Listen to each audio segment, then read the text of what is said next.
ഏറെ ബഹുമാനപ്പെട്ട യോഗാധ്യക്ഷൻ, ഈ കോളേജിൻ്റെ വൈസ് പ്രിൻസിപ്പൽ സദറുദ്ദീൻ സാർ, നമ്മുടെ മുൻ principal professor Thayyil Hussain sir, കോളേജിൻ്റെ മാനേജ്മെൻറ്റ് രംഗത്ത് വർഷങ്ങളായി ചുക്കാൻ പിടിക്കുന്ന പ്രിയപ്പെട്ട ഉബൈദ് സാഹിബ്, വേദിയിലും സദസ്സിലുമുള്ള ഗുരു ശ്രേഷ്ഠരെ, പ്രിയപ്പെട്ട കുട്ടികളെ, അതോടൊപ്പം ഞാൻ പേരെടുത്ത് പറയുന്നു, ഞാനിവിടെയുള്ള കാലത്ത് എൻ്റെ മുന്നിലും പിന്നിലും ഇടത്തും വലത്തും നടന്നിട്ടുള്ള ഒരു വ്യക്തിയെ ഞാൻ സദസ്സിൽ കാണുന്നു. അതാരുമല്ല, എൻ്റെ പ്രിയപ്പെട്ട റസാഖ്. ഇത്രയും ആളുകളുടെ മുന്നിൽ വെച്ച് ഞാൻ ഈ ചെറിയൊരു ഒരു ആശംസാ പ്രസംഗമോ അല്ലെങ്കിൽ നമ്മുടെ അധ്യാപക ദിനത്തിൻ്റെ സന്ദേശമോ പറയാൻ നിൽക്കുകയാണ്. അതോടൊപ്പം CPA college of global studies, ആദ്യം CPA college of arts and science ആയിരുന്നു, ഗ്ലോബൽ സ്റ്റഡീസായി മാറി. ഇപ്പോൾ അഭംഗുരം ബിൽഡിങ്ങുകൾ വന്നു, കോഴ്സുകൾ വന്നു, കുട്ടികൾ വന്നു, അധ്യാപകർ വന്നു, കെട്ടും മട്ടും എല്ലാം മാറി.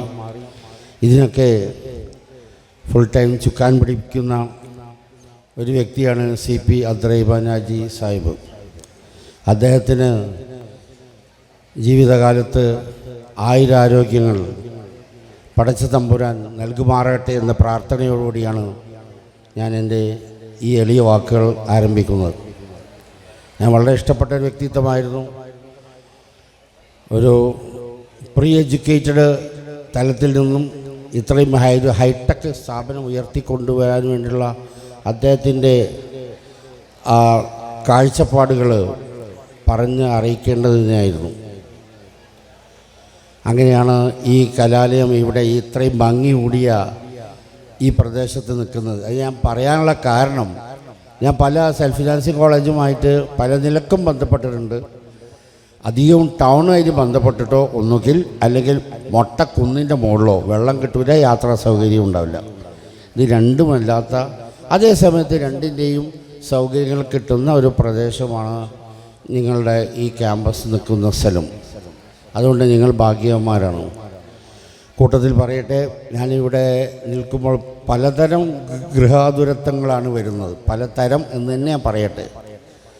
2016 ജൂൺ മുതൽ 2018 സെപ്റ്റംബർ വരെ ഇവിടെ അങ്ങനെ കുട്ടികളെ പഠിപ്പിച്ചും, നേരത്തെ ഇവിടെ ആരൊക്കെ പറഞ്ഞ പോലെ പഠിപ്പിക്കാതെ എന്ന് പറഞ്ഞാൽ ക്ലാസ് പോകാതെ അല്ല കേട്ടോ, തെറ്റിദ്ധരിക്കരുത്. അങ്ങനെ ഇതിൻ്റെ ഭാഗമായി മാറാനുള്ള യോഗമുണ്ടായിട്ടുണ്ട്. പിന്നെ ഏവരും കഷ്ടപ്പെട്ട ആ കോവിഡ് കാലം തന്നെയാണ് എന്നെ ഇവിടെ നിന്നും അകറ്റിയത്. കോവിഡ് ബാധിച്ച് കുറേ കാലം കിടപ്പിലായി. ഇനി ക്ലാസ് റൂമിൽ ബുക്കുമായിട്ട് കുട്ടികളുടെ മുന്നിൽ ചെല്ലാൻ പറ്റുമോ എന്നുള്ള അവസ്ഥ വരെ എത്തി. എന്തോ പടച്ച തമ്പുരാൻ എന്നെ രക്ഷപ്പെടുത്തിയെടുത്തു. പിന്നെ ലോങ് റൂട്ട് ജേണി പറ്റാത്തതുകൊണ്ടും കോഴിക്കോട്ട് 1-2 കോളേജിൽ കോൺട്രാക്ട് ബേസിൽ ക്ലാസ് കിട്ടിയതുകൊണ്ടും അവിടെ അങ്ങോട്ട് കൂടി. അപ്പോഴും CPA കോളേജിൽ ഞാൻ മറന്നിട്ടുണ്ടായിരുന്നില്ല.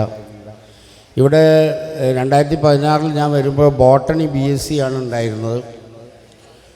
ബോട്ടണി BSc തുടങ്ങുമ്പോൾ botany lab, zoology lab, chemistry lab ഇവയെല്ലാം തയ്യാറാക്കിയപ്പോൾ അന്നത്തെ പ്രിൻസിപ്പൾ ഡോക്ടർ CP മുഹമ്മദ് കുട്ടി സാറ്, എൻ്റെ കൂടെ PSMൽ വർക്ക് ചെയ്ത ആളാണ്.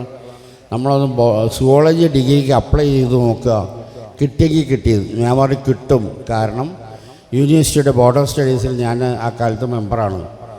ആ ഫയൽ വരുമ്പോഴേക്ക് എന്നെ പാസ്സാക്കൽ കഴിഞ്ഞു. അന്ന് +2 റിസൾട്ട് അറിഞ്ഞ ഉടനെ തന്നെ ഡിഗ്രി കോഴ്സും തുടങ്ങി. അങ്ങനെയാണ് ഇവിടെ ക്ലാസ് തുടങ്ങിയത്. യൂണിവേഴ്സിറ്റിയുടെ അഫിലിയേഷൻ കമ്മിറ്റി വന്നപ്പോൾ ഇവിടെ ആകെ കാണിച്ചു കൊടുത്തത് ഞങ്ങൾ ഇവിടെ ഒരു ഷെഡ് പോലെയുള്ള UP LP സ്കൂളാണെന്ന് തോന്നിക്കുന്ന രീതിയിലുള്ളൊരു ബിൽഡിംഗ് ആയിരുന്നു. അതിപ്പോൾ പൊളിച്ചു മാറ്റി അവിടെ വർക്ക് ചെയ്യാനും പിന്നെ വന്ന ഭാഗത്ത് വർക്ക് ചെയ്യാനും ഇപ്പോഴത്തെ തലയെടുത്ത് നിൽക്കുന്ന ഈ ബിൽഡിങ്ങിൽ വർക്ക് ചെയ്യാനും ഉള്ള ഭാഗ്യം സിദ്ധിച്ച ഒരാളാണ് ഞാൻ. ഇവിടെ ഈ കോഴ്സ് കിട്ടിയും നല്ല നിലക്ക് ഫസ്റ്റ് ബാച്ചിൽ തന്നെ നല്ല റിസൾട്ട് കിട്ടുകയും ചെയ്തപ്പോൾ അത് മറ്റ് ഈ രംഗത്ത്, അതായത് റിസൾട്ട് രംഗത്ത് എപ്പോഴും തലയുയർത്തി നിൽക്കുന്ന പലരും ഇത് ഏതാ CPA കോളേജ്, അവിടെ സുവോളജിയോ അവിടെ ബോട്ടണിയോ എന്നൊക്കെ ചോദിച്ചവരുണ്ടായിരുന്നു. ഈ മലപ്പുറം ജില്ലയിൽ ബോട്ടണി BScയിൽ 1ാം സ്ഥാനം യൂണിറ്റി മെൻസ് കോളേജ് കുത്തയായി കൊണ്ടു നടക്കുന്നൊരു കാലവുമായിരുന്നു. പക്ഷേ അവർ തൊട്ട് പറയിൽ CPA വന്നു. പിറ്റേത്തെ വർഷം ഞങ്ങൾ means CPA college Mampad MES college തൊട്ട് പറയിൽ സുവോളജിയിലും 2ാം സ്ഥാനത്ത് വന്നു. വലിയ വ്യത്യാസമൊന്നും ഉണ്ടായിരുന്നില്ല. അങ്ങനെ ഉയർത്തിക്കൊണ്ടുവരാൻ പറ്റി എന്നുള്ളൊരു ചാരിതാർത്ഥ്യവും സന്തോഷവും മനസ്സിലുണ്ട്. ഇവിടെ വന്ന കുട്ടികളെ സംബന്ധിച്ച് പറഞ്ഞാൽ എനിക്ക് 100 നാക്കാണ്. കുട്ടികളെ പ്രത്യേകിച്ച് എൻ്റെ സബ്ജക്റ്റ് സുവോളജിയാണ്, ജന്തുശാസ്ത്രം അല്ലേ. ജന്തുക്കളെ പഠിപ്പിക്കുന്ന ഒരു ജന്തുവായ ഞാൻ കുട്ടികളോട് ഞാൻ പറയലാണ്, കുട്ടികളെ ലാബൊക്കെ സെറ്റ് ചെയ്ത് വരുന്നുള്ളൂ, നമ്മൾ കുറച്ച് ജന്തുക്കളെ പഠിക്കണം. ഇപ്പോഴും ഓർമ്മയുണ്ട്, ഇവിടെ നമുക്കൊരു ഷെഡ് പോലെയുള്ളൊരു ക്യാൻറ്റീൻ ഉണ്ടായിരുന്നു. ഈ ക്യാൻറ്റീൻ്റെ ആദ്യ രൂപം അതിൻ്റെ പിറകിൽ ഒരു പാമ്പ് കിടക്കുന്നുണ്ടെന്നൊരു കുട്ടി എന്നോട് പറഞ്ഞു. പെൺകുട്ടിയാണ് പറയുന്നത്. ഞാൻ പ്രശ്നമില്ല, ഞാനൊരു ബോട്ടിലും എടുത്ത് അതിനെ കൊല്ലുന്ന ആവശ്യം ക്ലോറോഫോം എടുത്ത് എൻ്റെ കൂടെ 2-3 കുട്ടികളും വന്ന്, അതുവരെ വന്ന കുട്ടികൾ പേടിച്ചോടി. പക്ഷേ ഏത് ക്യാമ്പസിൻ്റെയും മുന്നിലുണ്ടാവും ക്ലാസ് കയറാതെ ഒരു 5-10 എണ്ണം അതിന് മുന്നിലിരിക്കുന്നു. അവരെന്നെ ചോദിച്ചു, എന്താ സാർ പ്രശ്നം? ഞാൻ പറഞ്ഞു, പ്രശ്നം പാമ്പ് പിടുത്താണ്. അതിലേതോ ഒരു കുട്ടി അതിനെ പിടിച്ചു വിത്തിൻ സെക്കൻഡ് നമ്മുടെ വാവാ സുരേഷിനെ പോലെ അതിന് കുപ്പിയിലാക്കി. ആ പാമ്പ് ഇപ്പോഴും ഇവിടുത്തെ സുവോളജി ലാബിലുണ്ട്. ഞാൻ അന്ന് പറഞ്ഞിരുന്നു എൻ്റെ സഹപ്രവർത്തകയായ ഫ്ലോറ മിസ്സിനോട്, ഈ കുട്ടിയുടെ പേര് നമ്മൾ ഇതിന് ഇടണമെന്ന്. പക്ഷെ അത് ഞങ്ങളെ സുവോളജിയുടെ താല്പര്യത്തിന് വിഘാതമായതുകൊണ്ട് അത് ചെയ്തിട്ടില്ല. അതാണ് ഒന്ന്. മറ്റൊന്ന്, ഇവിടുത്തെ കോമേഴ്സ് ഡിപ്പാർട്ട്മെൻറ്റിൽ എൻ്റെ കൂടെ തന്നെ വർക്ക് ചെയ്തിരുന്ന ഹുസൈൻ സാറുടെ പഴയ സഹപ്രവർത്തകനായിരുന്ന ഡോക്ടർ ശ്രീധരൻ സാർ, അദ്ദേഹം ഇടക്കാലത്ത് മരണപ്പെട്ടു പോയി. അതിന് തൊട്ട് മുന്നേ ഇവിടെ വർക്ക് ചെയ്തിരുന്ന PSM കോളേജിൽ നിന്ന് റിട്ടയർ ചെയ്യുന്ന professor P. Muhammad sir, commerce ഡിപ്പാർട്ട്മെൻറ്റിൽ തന്നെ, അദ്ദേഹം അടുത്ത കാലത്ത് മരണപ്പെട്ടു പോയി. ഈ 2 സഹപ്രവർത്തകരെ ഓർമ്മിച്ചുകൊണ്ടാണ് ഞാൻ ഈ ക്യാമ്പസിലേക്ക് കടന്നു വരുന്നത്. കോളേജ് എന്ന് പറഞ്ഞാൽ ഇപ്പോൾ +2 കഴിഞ്ഞ കുട്ടികൾക്കറിയാം. ഞാൻ +2 കഴിഞ്ഞ് ഇവിടെ കയറി വന്ന കുട്ടികളെ ആദ്യം അഭിവാദ്യം ചെയ്യുകയാണ്, അത് മറന്നുപോയി. കുട്ടികളോട് പാരൻസ് പറയുന്നത്, എന്തിനാ മക്കളെ കോളേജ് ചേരുന്നത്? വെറുതെ 3 കൊല്ലം, ഇപ്പം 4 കൊല്ലം വെറുതെ കൊണ്ടുപോയി കളയണോ? അല്ല കുട്ടികളെ, നിങ്ങൾക്ക് മാറ്റം വരും, ഷുവറാണ്. അതിന് എൻ്റെ ജീവിതത്തിൽ എന്നെ മാറ്റിമറിച്ച എന്ന് വേണമെങ്കിൽ പറയാവുന്ന ഒരു വിദ്യാർത്ഥി ഈ ക്യാമ്പസിൽ BCom വിദ്യാർത്ഥിയാണ്. കാരണം പറയുമ്പോൾ എല്ലാം പറഞ്ഞു പോകണേ, വൈകി പോകുന്നതിന് ശ്രമിക്കുന്നു.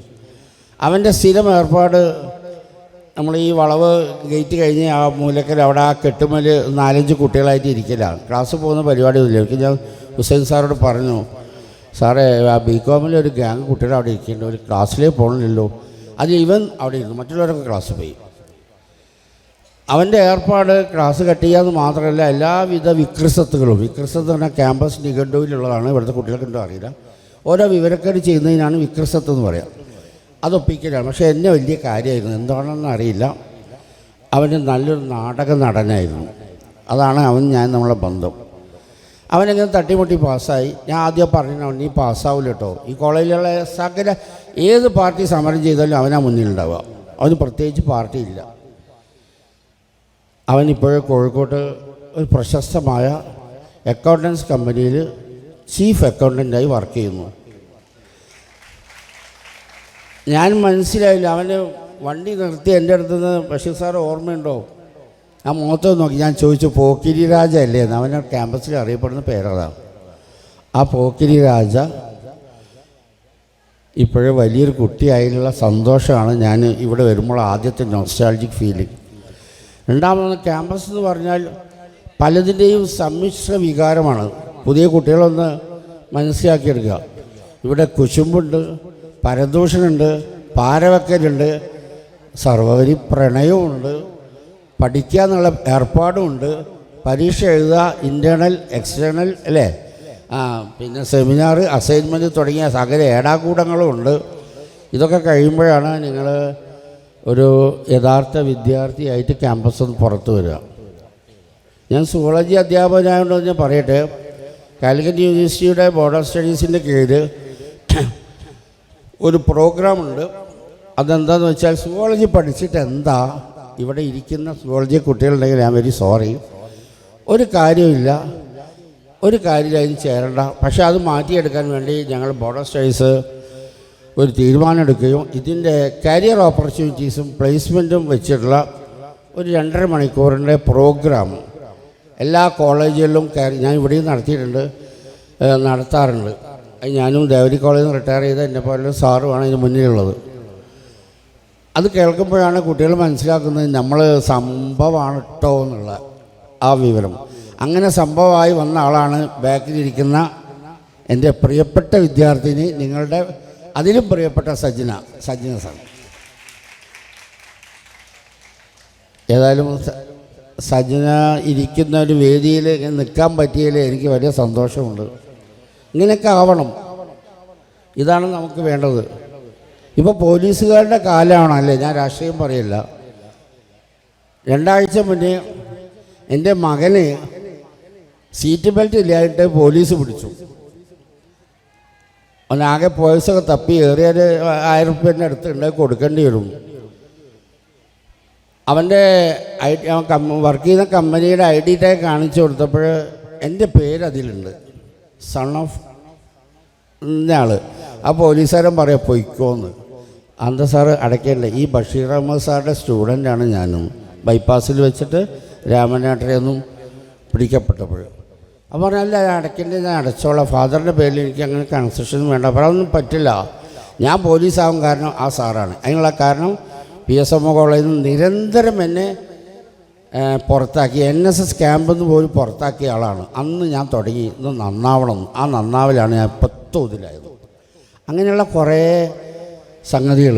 ഞാൻ 6 വർഷം നാഷണൽ സർവീസ് സ്കീമിൻ്റെ പ്രോഗ്രാം ഓഫീസറായിരുന്നു, 11 വർഷം കോളേജ് യൂണിയൻ്റെ അഡ്വൈസറും ഫൈനാൻസ് ഡയറക്ടറും ആയിരുന്നു. അന്നൊക്കെ ഈ കുട്ടികളുമായിട്ടുള്ള ഇടപഴകലായിരുന്നു നേരത്തെ രണ്ടത്താണി സാറ് പറഞ്ഞ പോലെയുള്ള ഏർപ്പാട്. രണ്ടത്താണി സാറും ഞാൻ നമ്മൾ ഏറ്റവും അടുത്ത ബന്ധം എന്താണെന്ന് വെച്ചാൽ അക്കാഡമിക് ഫീൽഡല്ല. സാറ് വളാഞ്ചേരി MPSC പ്രിൻസിപ്പളാകുമ്പോൾ യൂണിവേഴ്സിറ്റി മലപ്പുറം ജില്ലാ സീസണൽ കലോത്സവം അവിടെ നടക്കുമ്പോൾ സാറ് ഓരോ ദിവസവും ഉദ്ഘാടന പ്രസംഗത്തിൽ പറയും, ഇപ്രാവശ്യം ബഷീർ സാറും കുട്ടികളും ഇവിടുന്ന് ട്രോഫി തൊടൂല, എന്നിട്ടല്ലേ കൊണ്ടുപോകുന്നത്. എവിടെ 2-3 ദിവസം കഴിഞ്ഞ് വൈകുന്നേരം ഞങ്ങളെന്നെ കൊണ്ടുപോകൽ. അന്ന് സാറ് പറയുന്നുണ്ട്, നീ ഏതായാലും CPA കോളേജിലേക്ക് റിട്ടയർ ചെയ്തിട്ട് വരണം, അതാണ് ഞാൻ ഇവിടെ വരാനുള്ള ഒന്നാമത്തെ പ്രചോദനം.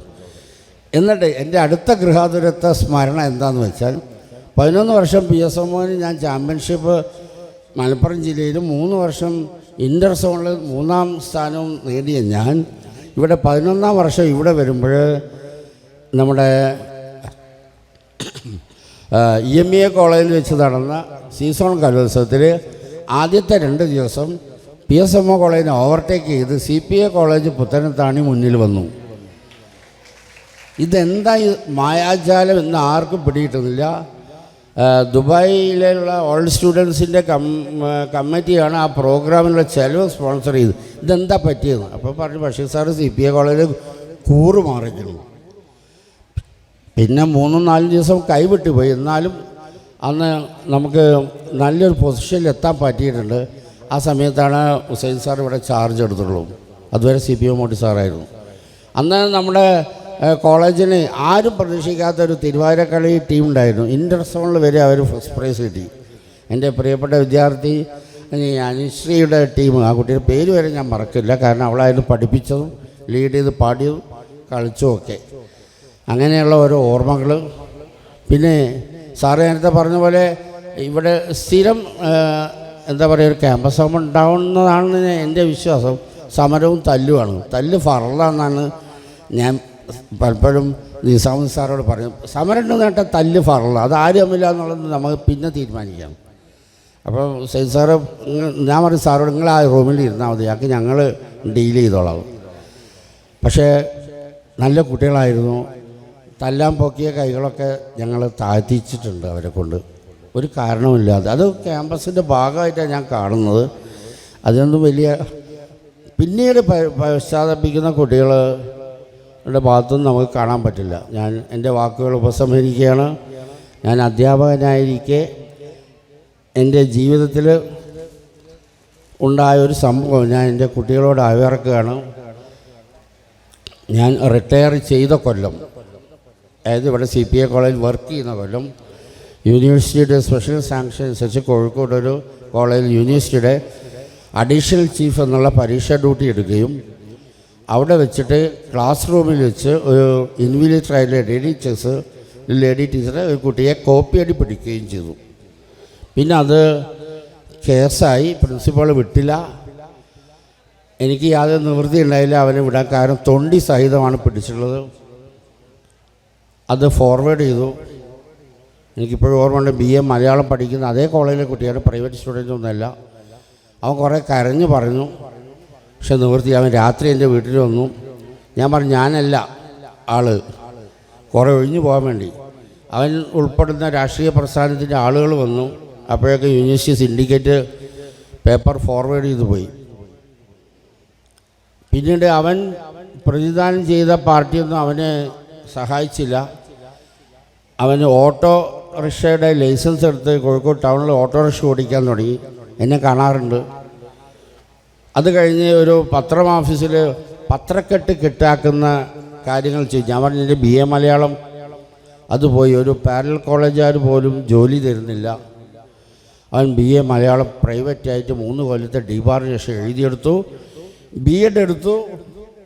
അവന് റിസർവേഷനുള്ള കുട്ടിയായതുകൊണ്ട് ഗവൺമെൻറ് സർവീസിൽ ഒരു സ്കൂളിൽ കോഴിക്കോട് ജില്ലയുടെ മലയോര ഭാഗത്ത് ഒരു സ്കൂളിൽ അധ്യാപകരാണ്. അവൻ ഇന്ന് രാവിലെ 5:30 മണിക്ക് എന്നെ വിളിച്ചു.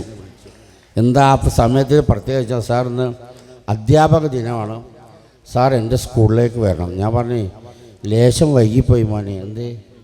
ഞാനൊരു വർക്ക് ചെയ്ത കോളേജിൽ ഞാൻ വാക്ക് ഏറ്റുപോയി, ബിന്ദു ടീച്ചറെ ഏറ്റുപോയി. അപ്പോൾ കുട്ടികൾ ഓർക്കുകയാണ് വർഷങ്ങൾ കഴിഞ്ഞാലും. ഒരു ഇൻസിഡൻറ്റിലാണ് കുട്ടികൾക്ക് മാറ്റം വരുന്നത്. അതാണ് എൻ്റെ പുതിയ കുട്ടികളോട് എനിക്കുള്ള സന്ദേശം.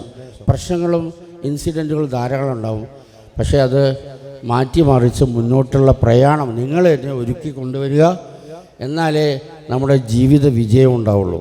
വളരെയധികം കഷ്ടപ്പെട്ട മനുഷ്യനാണ് CP അബ്ദുറഹിമാൻ സാഹിബ്. നമ്മുടെ പ്രിൻസിപ്പളിൻ്റെ നാട്ടുകാരുകൊണ്ട് സാറിന് ശരിക്കും അറിയാം. പക്ഷേ നോക്കൂ നമ്മൾ പാരാന്നുള്ളത്. ഇവിടെ വരുന്ന എക്സ്റ്റേണൽ എക്സാമിനേഴ്സൊക്കെ നമ്മുടെ കെട്ടും മട്ടും ഭാവവും കണ്ടിട്ട് ഞെട്ടുകയാണ്. ഇവിടെ എങ്ങനെയോ ഇവിടെ MSc ബോട്ടണി തുടങ്ങിയ വിവരം അറിഞ്ഞിട്ട് അത് ബഷീർ സാറിൻ്റെ ബഡായിയാന്ന് പറഞ്ഞാൽ ബോട്ടണി ഡിപ്പാർട്ട്മെൻറ്റിലെ മറ്റു കോളേജിലെ ഞങ്ങളുടെ സുഹൃത്തുക്കളുണ്ട്. ഹംസ സാറുടെയും ബഷീർ സാറിൻ്റെയും ബഡായിയാണ്. പക്ഷേ ബഡായി ഇപ്പോൾ ഇവിടെ എത്തി എന്നുള്ളതൊക്കെ അറിയാം. നല്ല റിസൾട്ടാണ് MSc ബോട്ടണിക്ക് ഇവിടെ. അതുകൊണ്ട് കൂടുതലൊന്നും ഞാൻ പറയുന്നില്ല. ആൽബർട്ട് ഐൻസ്റ്റീൻ ഒരിക്കൽ പറഞ്ഞിട്ടുണ്ട്, ഞാൻ കുട്ടികളെ എന്താ ചെയ്യുന്നത്, ടീച്ച് ചെയ്യുകയില്ല, ടീച്ച് ചെയ്യാനുള്ള പറയുകയില്ല, ഞാൻ വഴി വെട്ടിക്കൊടുക്കുകയാണ്. ആ വഴിയിലൂടെ വേണം അവർ ലേൺ ചെയ്യാൻ. ഇപ്പം ടീച്ചില്ല, only the students can do learning. അതായിരിക്കണം നിങ്ങളുടെ അവസ്ഥകൾ. നിങ്ങളുടെ കുട്ടികളുടെ ഈ കാലഘട്ടം കിട്ടിയ വഴിയിലൂടെയല്ല, പഠന രീതിയിലൂടെ മുന്നോട്ട് കൊണ്ടുപോവുക. നല്ലപോലെ പുസ്തകങ്ങൾ വായിക്കുക. വായന വിട്ട് കളയരുത്. വായനയാണ് നമ്മുടെ കൾച്ചറുമായിട്ട് ബന്ധപ്പെടുത്തുന്ന മറ്റൊരു അവസ്ഥ. ഇപ്പോൾ നിങ്ങൾക്കറിയാം, ഞാൻ പറയാതെ തന്നെ കാലഘട്ടം വായനയുടേതല്ല അല്ലേ? പിന്നെന്തിൻ്റെ എന്തിനാ കുട്ടികളെ? സോഷ്യൽ മീഡിയയുടെ കാലമാണ്. എത്ര സോഷ്യൽ മീഡിയ ഉണ്ടെങ്കിലും നമ്മുടെ വായന ഒരിക്കലും മരിക്കില്ല. നല്ലപോലെ വായിച്ച് വളരുക. ഇപ്പോഴേ ഒരു ട്രെൻഡ് വന്നിട്ടുണ്ട് കുട്ടികളുടെ ഡിഗ്രി കഴിഞ്ഞവർ PSC ടെസ്റ്റൊക്കെ എഴുതി ജോലി സമ്പാദിക്കണമുള്ളത്. ഒരക്ഷരം വായിക്കാൻ അറിയാത്തവർക്ക് ഒരു ജോലിയും കിട്ടില്ല. അതൊക്കെ ഒന്ന് ശ്രദ്ധിക്കുക. ഞാൻ ഈ കലാലയത്തിനോടുള്ള എല്ലാവിധ സ്നേഹവും ബഹുമാനവും സന്തോഷവും എന്നെ ഇവിടെ ക്ഷണിച്ചതിൽ എൻ്റെ പ്രിയപ്പെട്ട ബിന്ദു മിസ്സിൽ ഞാൻ എല്ലാവിധ അഭിവാദ്യങ്ങളും അർപ്പിച്ചുകൊണ്ട് നത്തിങ് അത് കുഴപ്പമില്ല. ഞാനത് ഓർത്തു പോകുന്നത്, മുമ്പ് ഇവിടെ ഫൈൻ ആർട്സ് ഡേ നടക്കുമ്പോൾ ബ്ലാക്ക് സീലിംഗ് ബോർഡ് എന്ന് പറയുന്നുണ്ട്, നമ്മുടെ പ്രിൻ്റർ വരുന്നത്. അതാകെ എൻ്റെ മേലെയും അന്നത്തെ MLA KT ജലീലിൻ്റെ ഇത് കൂടെ ജോലി ചെയ്താൽ ഞങ്ങൾ തലയിലേക്ക് വീണിട്ടുണ്ട്, നമുക്കൊന്നും പറ്റിയിട്ടില്ല. അത് പഴയ സംഭവം, വർഷങ്ങൾക്ക് മുമ്പ് 2018. അപ്പോൾ ഞാൻ പറഞ്ഞുകൊണ്ട് വരുന്നത് ഈ ഒരവസ്ഥയിൽ ഞാൻ നിർത്തുകയാണ്. എനിക്ക് അവസാനമായി പറയാനുള്ളത് വിദ്യാർത്ഥികളോടാണ്. നിങ്ങൾ തന്ന ഈ സ്നേഹ സമ്മാനത്തിന് നന്ദി പറഞ്ഞുകൊണ്ട് ഒരു അധ്യാപകൻ എങ്ങനെ ആയിരിക്കണമെന്ന് പറഞ്ഞാണ് ഞാൻ അവസാനിപ്പിക്കുന്നത്. കാരണം ഇവിടെ യങ് ബ്ലഡ് ടീച്ചേഴ്സിനെ ഞാൻ മുന്നിൽ കാണുന്നുണ്ട്. നിങ്ങൾ ഒരിക്കലും വിദ്യാർത്ഥികളുടെ മുന്നിൽ നടക്കരുത്, വേണമെങ്കിൽ പിന്നിൽ വന്നോളിയിടാന്നുള്ള ആ അവസ്ഥ പാടില്ല. കാരണം ഈ ന്യൂ ജൻ കുട്ടികളുടെ മുന്നിൽ നടക്കാനുള്ള കഴിവ്, അറബിയിൽ ഒരു താക്കത്ത്, അത് ചിലപ്പോൾ അധ്യാപകർക്ക് ഉണ്ടാവില്ല. നിങ്ങളൊരിക്കലും കുട്ടികളുടെ പിന്നിൽ നടക്കരുത്. ഒരു ഗ്യാങ് കുട്ടികളാണെങ്കിൽ പിന്നിൽ നടക്കരുത്. എന്താ കാരണം? ഇത്രയും കപ്പാസിറ്റിയുള്ള മുന്നിൽ നടക്കുന്ന കുട്ടികളുടെ പിന്നിൽ നടക്കാൻ നമ്മൾ അശക്തനാണ്. പിന്നെ എന്താ ചെയ്യേണ്ടത്? അവരുടെ കൂടെ നടക്കുക, പറ്റുമെങ്കിൽ കൈപിടിച്ച് നടക്കുക, അവരിൽ ഒരാളാവുക, അവരോട് സ്നേഹം സമ്പാദിക്കുക, അവരുടെ ഫ്രണ്ട്സ് ആവുക. നിത്യ ചൈതന്യ യതിയുടെ ഈ വാക്കുകൾക്ക് ഞാനിവിടെ സമർപ്പിച്ചുകൊണ്ട് ഞാൻ അവസാനിപ്പിക്കുന്നു. നിങ്ങൾക്ക് നന്ദി. ജയ് ഹിന്ദ്.